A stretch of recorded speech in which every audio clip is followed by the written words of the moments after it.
A very good evening to all of you, dear students. Myself, Kamlesh Thakkar, Assistant Professor, Government Bilasa Girls PG College से एक बार फिर आपके साथ इस बार MSc fourth same का unit 2 का एक लेक्चर लेकर मैं आपके सामने प्रस्तुत हुआ हूँ और ये लेक्चर है माइक्रो प्रोसेसर पर 8085 इंटेल माइक्रो प्रोसेसर का इंटरनल आर्किटेक्चर हम देखेंगे। Dear students, internal architecture of microprocessor देखने के लिए सबसे पहले कुछ पॉइंट्स हम यहाँ पर देखते हैं कि क्या क्या हम इसमें पढ़ सकते हैं इंटरनल आर्किटेक्चर के लिए 8085 के लिए। Let's go for it. Outline, ये हमारा माइक्रो प्रोसेसर जो उसका इंटरनल पार्ट है।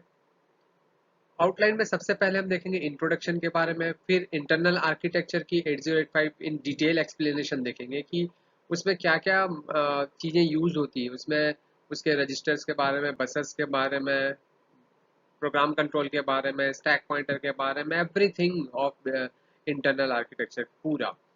उसके बाद हम ब्लॉक डायग्राम देखेंगे और उसमें कैसे डेटा का फ्लो होता है उसका एक्सप्लेनेशन एक बार फिर से समझेंगे। Let's go. Introduction. Dear students, पहले तो हम ये जान लेते हैं कि माइक्रो प्रोसेसर जो वर्ड है वो माइक्रो प्रोसेसर होता क्या है। वैसे तो हमने पहले भी पढ़ा हुआ है कि माइक्रो प्रोसेसर एक ऐसी डिवाइस होती है जो सिंपल से इनपुट से डेटा को लेती है और आउटपुट में अप्रोप्रिएट आउटपुट को वो क्या करती है, डेटा को देती है। तो यहाँ हम देखें, इनपुट से वो प्रोसेसर लेता है, प्रोसेस करता है और आउटपुट का अप्रोप्रिएट आउटपुट जो भी आता है उसको वो आउटपुट को दे देता है। सो एक्चुअली जो माइक्रो प्रोसेसर बनता है dear students, that is the combination of the transistors. जितने ज़्यादा ट्रांजिस्टर्स होंगे उतना ही अच्छा माइक्रो प्रोसेसर माना जाता है। तो ट्रांजिस्टर के कॉम्बिनेशन से माइक्रो प्रोसेसर बनता है। माइक्रो प्रोसेसर एक चिप होती है। माइक्रो प्रोसेसर क्या होती है? एक चिप होती है। या हम कह सकते हैं कि जब हम कंप्यूटर देखते हैं तो उसमें जो मदरबोर्ड पे एक चिप लगी होती है वही क्या कहलाती है? माइक्रो प्रोसेसर कहलाती है। तो फर्स्ट कॉमर्शियली माइक्रो प्रोसेसर जो है वो इंटेल ने बनाया था 4004 का, जो कि 4 बिट का माइक्रो प्रोसेसर था। 4 बिट मतलब आप 1971 में बना था। बिट डियर स्टूडेंट्स सभी परिचित हैं, हम छोटी क्लासों से इसे पढ़ते आ रहे हैं। बिट का मतलब है 0 और 1 से रिलेटेड और 4 बिट मतलब एक निम्बल कहलाता है। हमें जो यहाँ पर पढ़ना है वो है 8 बिट का माइक्रो प्रोसेसर 8085। तो 8085 का हम इंटरनल आर्किटेक्चर यहाँ पर देखने वाले हैं डियर स्टूडेंट्स। तो फर्स्ट 8 बिट माइक्रो प्रोसेसर जो है वो आपका 8085 है। अ, अब जो माइक्रो प्रोसेसर तैयार हो रहे हैं, माइक्रो प्रोसेसर की बात अगर हम करें तो पेंटियम 3, i3, i5, i7 और नेक्स्ट जो आने वाले हैं वो i9 भी है। ये सभी माइक्रो प्रोसेसर अभी आगे के लिए यूज के लिए होने वाले हैं डियर स्टूडेंट्स। तो अगर हम टाइप्स की बात करें डियर स्टूडेंट्स, अगर हम किसकी बात करें, टाइप्स की बात करें, तो टाइप्स में क्या है? टाइप्स में देखें, तीन बेसिस पे इसके टाइप्स हम देख सकते हैं। एक तो साइज के बेस पे, दूसरा एप्लीकेशन के बेस पे और तीसरा जो है वो देख सकते हैं हम उसके स्पीड के बेस पे देख सकते हैं। तो सबसे पहले साइज के बेस पे देखें कि 4 बीट का भी होता है, 8 बीट का, 16 बीट, 32 बीट, आजकल जो आ रहे हैं 64 बीट के माइक्रो प्रोसेसर लग रहे हैं सिस्टम्स में। एप्लीकेशन बेस पे तीन टाइप के देख सकते हैं, स्पेशल पर्पस, जनरल पर्पस और माइक्रो कंट्रोलर। जिसमें स्पेशल पर्पस आप समझ गए होंगे कि जो एक स्पेशल पर्पस के लिए कंप्यूटर या प्रोसेसर बनाया जाता है, जैसे नासा बनाता है या इसरो बनाता है। जनरल पर्पस जो हम जनरली यूज करते हैं, और micro controller out of syllabus है, आगे हम पर इसकी चर्चा करेंगे। स्पीड के बेस पे रिस और सिस दो टाइप के माइक्रो प्रोसेसर होते हैं। तो इस प्रकार माइक्रो प्रोसेसर का ये टाइप्स भी हम देख सकते हैं। So dear students, internal architecture of 8085। Internal architecture of 8085 में हम सबसे पहले क्या इंपॉर्टेंस है इसमें ये देखते हैं। सबसे पहले डियर स्टूडेंट्स हमने जाना होगा बसेस के बारे में। बसेस क्या है? Buses that means groups of wire. जो वायर्स का ग्रुप होता है उसे हम बसेस कहते हैं, जिसमें हमारा डेटा जो होता है वो क्या होता है, फ्लो होता है, उसे हम बसेस कहते हैं। यहाँ हम बसेस जो पढ़ेंगे वो तीन तरह की बसेस मेन पढ़ेंगे डियर स्टूडेंट्स। पहला जो है वो एड्रेस बस है। एड्रेस बस के बाद हम पढ़ेंगे डेटा बस और डेटा बस के बाद हम पढ़ेंगे कंट्रोल बस। तो सबसे पहले डियर स्टूडेंट चलते हैं एड्रेस बस पे। एड्रेस बस क्या क्या करता है? एड्रेस बस जो एक्चुअल होता है वो recognise the location in memory. Memory में लोकेशन ढूंढता है, मेमोरी में एड्रेस को ढूंढ के रखता है। वो मेमोरी में एड्रेस को ढूंढता है, वो यूनिडायरेक्शनल होता है, वो केवल एक तरफ ही चलता है एड्रेस बस। एड्रेस बस का जो साइज होता है डियर स्टूडेंट्स वो 16 बिट का होता है 8085 में। ध्यान रखना है, मतलब 16 तार के लाइंस होंगे जिसमें डेटा क्या होता है, एड्रेस जो होता है वो क्या होता है, फ्लो होता है data. Data carry by address bus is 2 to the power 16। जो इसका डेटा कैरी करने की जो क्षमता होती है वो 64 किलोबाइट की होती है डियर स्टूडेंट्स। आगे चलते हैं डेटा बस पे। डेटा बस क्या होता है? Data bus carry the data from memory, it is very simple, but the size of the data bus, remember student, but the size of the data bus is 8 bit and the size of the address bus is 16 bit. तो data bus की size जो होती है वो 8 beat ही होती है, D not to D 7 तक ही वो होता है। डेटा बस जो होता है वो दोनों तरफ चलता है। वो क्या करता है कि जो एड्रेस बस ने एड्रेस बताया है उस बताए गए एड्रेस को लेता है, वहां से मेमोरी को वो लेता है और डेटा को लेता है और डेटा को लेकर फिर फैच कर लेता है। फैच करने के बाद फिर वो आउटपुट को देता है, मतलब वो बाई डायरेक्शनल काम करता है।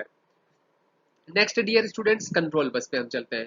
Control bus have to task, one is the writing and reading. भाई कि भाई क्या किसी मेमोरी से मैं क्या जाके राइट होना है, माइक्रो प्रोसेसर राइट करने वाला है या माइक्रो प्रोसेसर कुछ मेमोरी से क्या करने वाला है, रीड करने वाला है।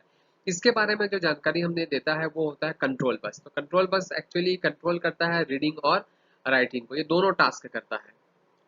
नेक्स्ट, इंटरनल आर्किटेक्चर में आगे हम देखें डियर स्टूडेंट तो क्या है। आगे सबसे पहले देखिए ये फिगर है एक इंटरनल आर्किटेक्चर का, जिसमें हम आगे इसके इसके पॉइंट्स को हम एक्सप्लेन करते चलेंगे। जिसमें सबसे पहले हम स्टार्ट करते हैं प्रोग्राम काउंटर। आपको दिखाई दे रहा होगा डियर स्टूडेंट प्रोग्राम काउंटर। इसमें जो है वो ये प्रोग्राम काउंटर। प्रोग्राम काउंटर होता क्या है? ये एक्चुअल में प्रोग्राम का सीक्वेंस होता है। सीक्वेंस होने का मतलब है कि ये जैसे हमारे पास एक सीडी नुमा हमने सीक्वेंस लिया है, ये सीक्वेंस होता है कि कोई प्रोग्राम एग्जीक्यूट हो रहा है तो प्रोग्राम काउंटर उसके बाद जिस प्रोग्राम को जाना है, एग्जीक्यूट होना है, उसका एड्रेस बताता है, एड्रेस ऑफ इंस्ट्रक्शन बताता है, ना कि उसके डेटा को बताता है कि that will be execute next. ये प्रोग्राम काउंटर मतलब प्रोग्राम काउंटर सीक्वेंसली प्रोग्राम को जमा के रखता है कि भाई एक प्रोग्राम जो है वो एग्जीक्यूट हो रहा है तो अगला प्रोग्राम जो है वो कौन सा आना है और कौन सा नहीं आना है।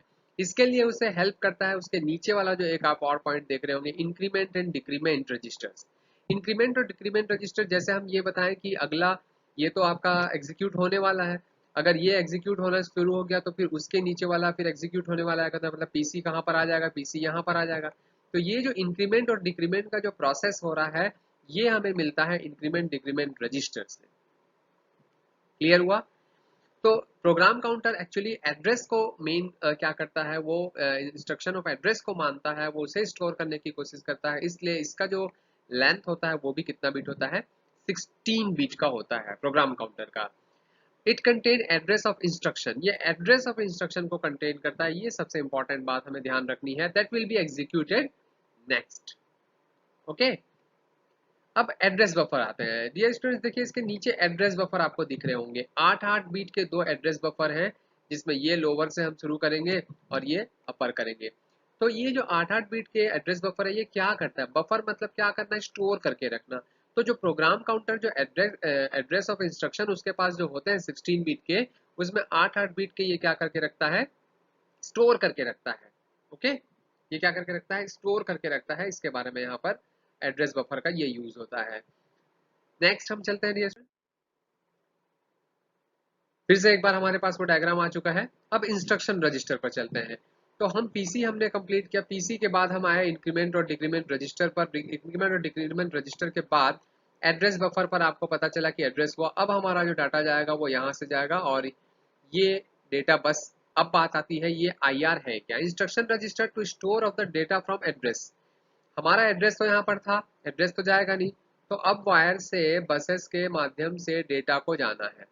तो डेटा को जाके कहीं ना कहीं पर रुकना है, तो उसे रुकने के लिए जिस रजिस्टर की जरूरत पड़ती है उस रजिस्टर को हम कहते हैं इंस्ट्रक्शन रजिस्टर। ये इंस्ट्रक्शन रजिस्टर क्या करता है, ये इंस्ट्रक्शन रजिस्टर जो होता है डियर स्टूडेंट्स वो डेटा को एड्रेस से लेके स्टोर करता है, ठीक है। और ये जो डेटा लेता है वो सिर्फ मेमोरी से लेता है। ये बहुत इंपॉर्टेंट बात है कि वो कहाँ से उठाता है, केवल डेटा को मेमोरी से उठाता है। अब भाई इंस्ट्रक्शन रजिस्टर में सब चीजें आ गई, लेकिन इंस्ट्रक्शन रजिस्टर जो रहता है उसकी जो लैंग्वेज होती है वो यूजर की लैंग्वेज होती है। और हमारा जो माइक्रो प्रोसेसर वो मशीन लैंग्वेज को समझता है, तो उसे क्या करना पड़ेगा, डिकोडिंग कोडिंग करना पड़ेगा। इसलिए एक इंस्ट्रक्शन रजिस्टर को एक रजिस्टर जो है उसे एक रिक्वायर होती है डिकोडर की, जिसे हम कहते हैं इंस्ट्रक्शन डिकोडर, जो आपको नीचे यहाँ पर दिखाई दे रहा है। ये इंस्ट्रक्शन डिकोडर है। इंस्ट्रक्शन डिकोडर क्या करता है, जो हमारी लैंग्वेज होती है उसे मशीन लैंग्वेज में क्या करके देता है, चेंज करके देता है। क्लियर? आगे बढ़ते हैं डियर स्टूडेंट्स। आगे फिर से हमारे पास वो डायग्राम आ चुका है। हम इंस्ट्रक्शन डिकोडर तक की हमने बात की थी। फिर हम आगे बढ़े तो हम देखते हैं कि टाइम एंड कंट्रोल यूनिट। ये टाइम एंड कंट्रोल यूनिट जो होता है होल माइक्रो प्रोसेसर का बहुत इंपॉर्टेंट पॉइंट होता है। ये क्या करता है, इंफॉर्मेशन देता है, information from control signal to all the registers of microprocessor कि किस रजिस्टर का क्या काम है, ठीक है, कब उस रजिस्टर को काम करना है और कितना काम करना है, इसकी जानकारी जो मिलती है वो टाइम और कंट्रोल यूनिट से मिलती है। So it is very important thing. फिर आते हैं हम आगे ALU पर। That is very important. ALU बहुत प्रचलित भी है, आप सभी जानते भी हैं। Arithmetic and logical unit. Arithmetic that means addition subtraction ये सब इसमें होता है। लॉजिक मतलब आपको पता है जो लॉजिक गेट्स होते हैं उसके ऑपरेशंस भी इसमें पॉसिबल होते हैं, हो सकते हैं डियर स्टूडेंट्स। ओके, तो ये सभी में आपका काम आने वाला इंस्ट्रक्शन है। अब एड ये सब तो ऑपरेशन करता है। The value of calculate the ALU is in accumulator. यहाँ जो एक्यूमुलेटर आपको दिख रहा है डियर स्टूडेंट्स, इस पर हम आगे भी चर्चा करते हैं, ये भी 8 बिट का होता है। एक्चुअली ALU में जो भी कैलकुलेशन होते हैं वो सभी जाके स्टोर होते हैं कहाँ पे, एक्यूमुलेटर में स्टोर होते हैं। एक्यूमुलेटर एक्चुअली खुद एक पहले का एक ऑपरेंट होता है। दैट मीन्स जिसे हम फर्स्ट ऑपरेंट भी कहते हैं, इसके बारे में आगे चर्चा करेंगे। इससे पहले हम चलते हैं जनरल पर्पस रजिस्टर। ये जो BCDEHL आपको दिख रहे हैं डियर स्टूडेंट्स, ये 8 बिट के रजिस्टर होते हैं। That means 16 bit 16 bit 16 bit. तो BCDEHL जो है वो जनरल पर्पस रजिस्टर होते हैं। जनरल पर्पस रजिस्टर को बहुत इजीली कोई भी प्रोग्रामर क्या करता है, यूज कर सकता है। और इसी का जो एड्रेस इसी में जो भी आपका ऑपरेशन होता है या यही जो आपका रजिस्टर होता है, ये आपका जाता है टेम्परेरी रजिस्टर से और यहीं से इनपुट मिलता है ALU को। ओके, सो नेक्स्ट फिर से हम आते हैं डियर स्टूडेंट्स। ये देखिए हमारा फिगर फिर से आ गया। हम ALU पे चल रहे थे और अब हम देखेंगे कि ALU के बाद का क्या, एक्यूमुलेटर की हम बात कर रहे थे। तो एक्यूमुलेटर क्या है डियर स्टूडेंट्स, देखिए ये फर्स्ट ऑपरेंड की तरह काम करता है। मतलब जो ALU में जो भी आपका टास्क होना है, जो भी आपका टास्क होना है, सपोज कि सम होना है, तो सम का जो पहला ऑपरेंड होगा वो हमेशा एक्यूमुलेटर का है, फिक्स है ये। और जो दूसरा ऑपरेंड होगा वो आपका टेम्परेरी रजिस्टर जो है उसके माध्यम से आता है। और टेम्परेरी रजिस्टर मैंने अभी बताया था कि उस पर जो भी वैल्यूज आती है वो ये जो जनरल पर्पस रजिस्टर्स है वहां से ली जाती है।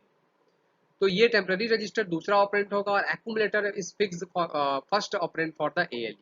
और इसका जो आउटपुट आता है, इसका जो आंसर आता है डियर स्टूडेंट्स, वो भी स्टोर रहता है किसमें, एक्यूमुलेटर में स्टोर रहता है। जैसे मैंने यहाँ एग्जांपल लिखा है 2 3 इक्वल टू 5, तो 2 जो है वो आपका फर्स्ट ऑपरेंड होने के कारण एक्यूमुलेटर है, एक्यूमुलेटर का है। और 5 जो है वो भी किसका होगा, एक्यूमुलेटर, क्योंकि वो उसका आंसर है। तो ये दोनों एक्यूमुलेटर में क्या होंगे, स्टोर होंगे। नेक्स्ट टनल में आगे हम बढ़ते हैं। फिर से हमारा फिगर हमारे साथ है और हम आगे बढ़ते हैं। Flag flip flop. अब ये हमारा एक टॉपिक ये वाला बचा हुआ था, फ्लैग फ्लिप फ्लॉप। इसको हम स्टेटस रजिस्टर भी कहते हैं। स्टेटस रजिस्टर इसलिए कहते हैं कि जो भी ALU का आउटपुट आता है उस आउटपुट का स्टेटस बताता है। ये 5 टाइप का होता है डियर स्टूडेंट्स। सबसे पहला होता है आपका sign, zero, parity, carry, auxiliary carry. इसमें कैरी का हमने यहाँ पर यूज किया जो कि बहुत इंपॉर्टेंट है कि flip flop store carry from ALU। ALU का जो भी आंसर आता है उसमें जो कैरी आता है उसको स्टोर करता है कौन, flip flop. That means flag flip flop उसको स्टोर करके रखता है। इसलिए इसका नाम जो पड़ा है वो क्या पड़ा है, status of output. Output that means ALU का आउटपुट जो है वो, flip means 1 and flop means 0। Next internal architecture में ही हम अगले पॉइंट पर चलते हैं डियर स्टूडेंट्स। फिर से हमारा फिगर हमारे साथ है और स्टैक पॉइंटर, ये एक पॉइंट हमारा जो है स्टैक पॉइंटर कहलाता है। स्टैक पॉइंटर क्या है, stack pointer that means students कि जैसे हम कोई भी चीज किसी भी मेमोरी को जब हम डालेंगे, या सिंपल बहुत सारे एग्जांपल्स हैं इसमें, ये जब किसी भी चीज को हम डालते जाते हैं, या जैसे बिस्किट का ही एग्जांपल लें कि एक डिब्बे में पहला बिस्किट डाला, दूसरा बिस्किट डाला, तीसरा बिस्किट डाला, तो वह बिस्किट पहले निकलेगा जो सबसे लास्ट में डाला जाएगा। तो ये लास्ट इन फर्स्ट आउट के प्रिंसिपल पर वर्क करता है, लीफो के प्रिंसिपल पर वर्क करता है। लीफो के प्रिंसिपल पर वर्क करने के लिए जो भी इसके इसको जो इंस्ट्रक्शन रहते हैं इसके, वो पुश यानी कि इन के लिए और पॉप जो है वो आउट के लिए यूज होता है। Which denoted that the last element inserted in the stack that is executed first. हमें जिस किसी भी इंस्ट्रक्शन को जिस किसी को भी हमें क्या करना रहता है, प्रोग्राम को एग्जीक्यूट करना होता है, उसे हम सबसे लास्ट में डालते हैं। ऐसी व्यवस्था इसमें की जाती है जिससे वो फर्स्ट में निकलता है। ठीक है। It also hold the add address of the data. Address of the data को ये क्या करता है, होल्ड करके रखता है। इसका साइज क्योंकि एड्रेस से रिलेटेड होने के कारण 16 बीट होता है। स्टैक पॉइंटर का साइज भी। आगे बढ़े डियर स्टूडेंट, लगभग पूरे पॉइंट्स हुए, आगे कुछ और पॉइंट्स हम इसमें देखते हैं। फिर से हमारे पास फिगर आना चाहिए। बिल्कुल आ गया है ये फिगर हमारे पास। और अब हमारे पास जो इसके पॉइंट्स है उसमें इंटरप्ट कंट्रोलर। इंटरप्ट जो वर्ड है उससे आप समझ में आ रहे होंगे कि कोई भी प्रोग्राम जब रन हो रहा रहता है या जब भी हम सिस्टम पर कोई काम करते हैं और काम करते करते कभी कभी कुछ मैसेज आ जाते हैं, उसमें बाधा आ जाती है, डिस्टर्बेंस आ जाते हैं, उसे हम इंटरप्ट कहते हैं। तो इंटरप्ट कंट्रोलर जो होता है, देखिए, if any interrupt come in whole task that is controlled by the interrupt controller. Interrupt controller उसे कंट्रोल करता है। किससे कंट्रोल करता है भाई? दो चीजों से कंट्रोल करता है, एक तो इंट ए और एक तो इंट आर। इंट ए का मतलब होता है एक्नॉलेजमेंट। माइक्रो प्रोसेसर जो होता है वो हमें तुरंत एक्नॉलेज करता है अगर इंट ए की बात करें। और इंट आर का मतलब जो इंटरप्ट हमारे पास आता है वो आपका इंट आर कहलाता है। Interrupt that means interrupt request की बात यहाँ पर की, जो क्या करता, कौन करता है? इंटरप्ट कंट्रोलर काम करता है। Next, serial input output controller. Serial input output controller जो होता है डियर स्टूडेंट्स, इनपुट आउटपुट की बात की मतलब ये दो टाइप का होता है, एक एसआईडी होता है और एक एसओडी होता है। SID that means serial input data, मतलब कोई भी डेटा को bit by bit serially control करके भेजने के लिए, माइक्रो प्रोसेसर के अंदर भेजने की जो बात होती है वो करता है आपका एसआईडी। और एसओडी जो होता है वो कोई भी डेटा को जो माइक्रो प्रोसेसर से बाहर जाने वाले हैं उसको बीट बाय बीट बाहर करने के लिए जो काम करता है वो होता है एसओ डी। तो आई थिंक इसके पूरे जो पॉइंट्स है डियर स्टूडेंट्स वो आपको समझ में आए होंगे। आगे हम चलते हैं।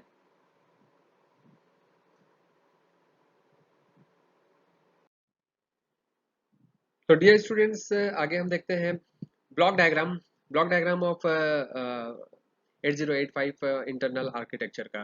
तो ये हमारे पास ब्लॉक डायग्राम आ रहा है और ये ब्लॉक डायग्राम आ गया है। अब इसमें फ्लो हम देखते हैं, डेटा का फ्लो और किस तरह से ये पूरा वर्किंग इसमें होती है, इसको हम समझते हैं। सबसे पहले प्रोग्राम काउंटर की हमने बात की थी डियर स्टूडेंट। प्रोग्राम काउंटर जो होता है उसमें सीक्वेंस ऑफ प्रोग्राम होता है और ये प्रोग्राम कौन सा प्रोग्राम एग्जीक्यूट होने वाला है उसको ये बताता है। तो जो प्रोग्राम भी एग्जीक्यूट होने वाला है उस प्रोग्राम को एग्जीक्यूट होने के बाद कौन सा एग्जीक्यूट होने वाला है, इंक्रीमेंट डिक्रीमेंट का प्रोसेस जो होता है वो ये रजिस्टर करता है। इसमें 16 इसका 16 बिट का ये इसका साइज होता है। प्रोग्राम काउंटर का आता है। एड्रेस को ये क्या करता है, स्टोर करता है। तो एड्रेस को स्टोर करने के लिए यहाँ पर देखिए दो एड्रेस बफर का यूज किया गया है। ये दोनों एड्रेस बफर में ये लोअर एड्रेस को और ये अपर एड्रेस को शो करता है, ये अपर एड्रेस को शो करता है। अब इस एड्रेस से डेटा को फ्लो करते हैं और डेटा जब फ्लो होता है तो डेटा को रखने के लिए एक रजिस्टर की जरूरत पड़ती है। This register is called the instruction register. Instruction register store the data and instruction register required to decode this data. So instruction register required a decoder and this decoder is called the instruction decoder. Instruction decoder convert this language into machine language and this machine language is fed to the time and control unit. Time and control unit जो होता है वो whole circuit में जो भी register है उसका क्या काम है और कितना काम है, इस चीज को वो कंट्रोल करके बताता है कि कितने समय में कौन सा रजिस्टर किस काम को करेगा। ठीक, अब हम चलते हैं एएलयू के पास। ये स्टूडेंट, एएलयू जो होता है वो क्या होता है? अरिथमेटिक एंड लॉजिकल यूनिट, जिसमें सब्ट्रैक्ट, एडिशन और लॉजिकल से जो भी वर्क होते हैं वो पूरे कंप्लीट होते हैं। एएलयू में जो हम कैलकुलेशन करते हैं वो हमेशा स्टोर होता है एक्यूमुलेटर में। एक्यूमुलेटर का जो फर्स्ट पॉइंट होता है डियर स्टूडेंट्स, फर्स्ट पॉइंट का मतलब हम देखें ये, इसका जो फर्स्ट ऑपरेंड होता है एएलयू का वो हमेशा एक्यूमुलेटर होता है। दैट मींस फर्स्ट ऑपरेंड जो हम यूज करेंगे वो हमेशा क्या यूज करेंगे? एक्यूमुलेटर का। और दूसरा जो ऑपरेंड होगा डियर स्टूडेंट्स वो जनरली कौन सा ऑपरेंड यूज होगा? वो ऑपरेंड होगा आपका टीआर का। TR that means what? TR that means temporary register का। टेम्परेरी रजिस्टर में जो डेटा आता है डियर स्टूडेंट्स वो ये जो हमारे जनरल पर्पस रजिस्टर्स होते हैं वहां से ये डेटा यहाँ पर आता है और ये दोनों ऑपरेंड्स मिलकर ऑपरेशन को करते हैं। लेकिन ध्यान रखिए कि जो भी कैलकुलेशन का रिजल्ट आता है वो हमेशा एक्यूमुलेटर में ही स्टोर होता है। तो ये एक्यूमुलेटर हुआ। Next, flag flip flop. Flag flip flop क्या होता है? 5 टाइप के जो फ्लैग होता है उसमें कैरी बहुत इंपॉर्टेंट होता है। इसे स्टेटस बार भी कहते हैं। ये स्टेटस इसलिए कहलाता है क्योंकि ये इसका जो एएलयू का आउटपुट होता है उसे कैरी को ये क्या करता है? नोट करके रखता है। दैट मीन्स कैरी को स्टोर करके ये क्या करता है? रखता है। उसके एड्रेस को स्टोर करके ये क्या करता है? रखता है। फिर हम आते हैं इंटरप्ट कंट्रोल पर। इंटरप्ट कंट्रोल डियर स्टूडेंट्स क्या करता है कि जो पूरे मशीन में, पूरे हमारे सिस्टम में जो भी इंटरप्ट कभी आता है तो उस इंटरप्ट को कंट्रोल करने के लिए इंटरप्ट कंट्रोलर का यूज होता है। ये दो तरीके से करता है, एक तो इंटरप्ट एक्नॉलेज और दूसरा इंटरप्ट रिक्वेस्ट।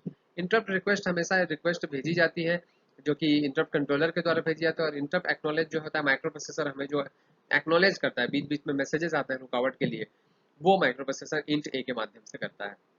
फिर डियर स्टूडेंट हम चलते हैं सीरियल आईओ और कंट्रोल पे। सीरियल आईओ कंट्रोल जो होता है वो कैसे होता है, वो दो पिन से होता है, एक तो इनपुट और एक output, that mean serial input device data और सीरियल आउटपुट डेटा। तो सीरियली डेटा को फ्लो होना, सीरियली डेटा को फ्लो होने का मतलब ये है डियर स्टूडेंट्स, डेटा कैसे सीरियली फ्लो होगा। सीरियली फ्लो होने का मतलब ये है कि कैसे फुट फ्लो किया जाए, दैट मीन्स इनपुट से माइक्रो प्रोसेसर में जो डेटा जाता है वो बिट बाय बिट जाना चाहिए। ठीक है, इसके लिए serial control unit, serial IO control use किया जाता है। ठीक वैसे ही आउटपुट में अगर डेटा को भेजना है माइक्रो प्रोसेसर पे तो वो बिट बाय बिट होना चाहिए, इसके लिए एसओडी का यूज होता है। तो ये पूरा आपका डेटा का फ्लो और जो वर्किंग है इंटरनल आर्किटेक्चर के लिए स्टूडेंट्स, आई थिंक आपको समझ में आया होगा। आप इसे पॉज कीजिए, अच्छे से समझिए, कोई डाउट हो तो बताएं, ठीक है, कमेंट्स करें। और thank you very much dear students, ज़्यादा से ज़्यादा शेयर करें और लाइक करें। Thank you again.